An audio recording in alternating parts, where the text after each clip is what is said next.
वहाँ पे मुस्लिम राष्ट्र का शासन चालू हो गया। एक दिन पश्चिम बंगाल भी बांग्लादेश से जुड़ा हो जाएगा।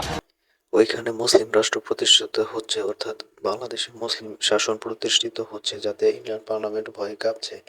আর পশ্চিমবঙ্গ বাংলাদেশের সাথে সংযুক্ত হবে এই ভয়ে ভারতের পার্লামেন্টে তোলপাড়। দেখুন, ये सुन लीजिए, वहाँ पे इतना तुष्टिकरण हो रहा है, इतना तुष्टिकरण हो रहा है, इतना तुष्टिकरण रहा है। जो खड़ा है ना, इन लोग कभी इसके बाद 10 साल का बोलने के बाद खड़ा नहीं होगा। वहाँ पे मुस्लिम राष्ट्र का शासन चालू हो गया। सबसे बड़ी दिक्कत की बात यही है सर, बन जाएंगे।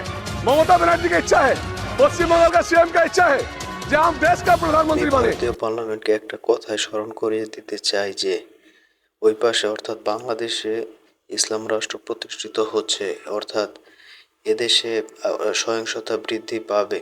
আর মমতা ব্যানার্জি কি চায়? মমতা ব্যানার্জি অবশ্যই প্রধানমন্ত্রীর দায়িত্ব চায়, এটা সবাই জানে। সুতরাং আমাদের সবাইকে এখন থেকে সতর্ক হতে হবে, নয়তোবা আমাদের বড় ধরনের বিপদের মুখোমুখি হতে হবে। और इसका जितने सारे है, अभी भी बोल रहा हूँ, पूरा देश को सुन लीजिए। ये पश्चिम बंगाल को आप लोग ठीक दिशा से नहीं देखेंगे। एक दिन ये पश्चिम बंगाल भी बांग्लादेश से जुड़ा हो जाएगा, क्योंकि जय बांग्ला बोल के पूरा विरोधी पक्ष कुछ रहा है।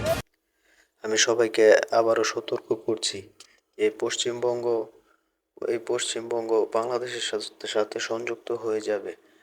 এই পশ্চিমবঙ্গ বাংলাদেশের সাথে সংযুক্ত হয়ে যাবে। আমি পার্লামেন্টকে আবারও সতর্ক করছি, এখনই আমাদের সোচ্চার হওয়া উচিত, পদক্ষেপ নেওয়া উচিত। আর মুখ্যমন্ত্রী মমতা ব্যানার্জি অবশ্যই সে প্রধানমন্ত্রীর দায়িত্ব চায়, এ বিষয়ে আমাদের হস্তক্ষেপ করা উচিত, পদক্ষেপ নেওয়া উচিত। বন্ধুরা, ভিডিওটি ভালো লাগলে অবশ্যই শেয়ার করে দিবেন।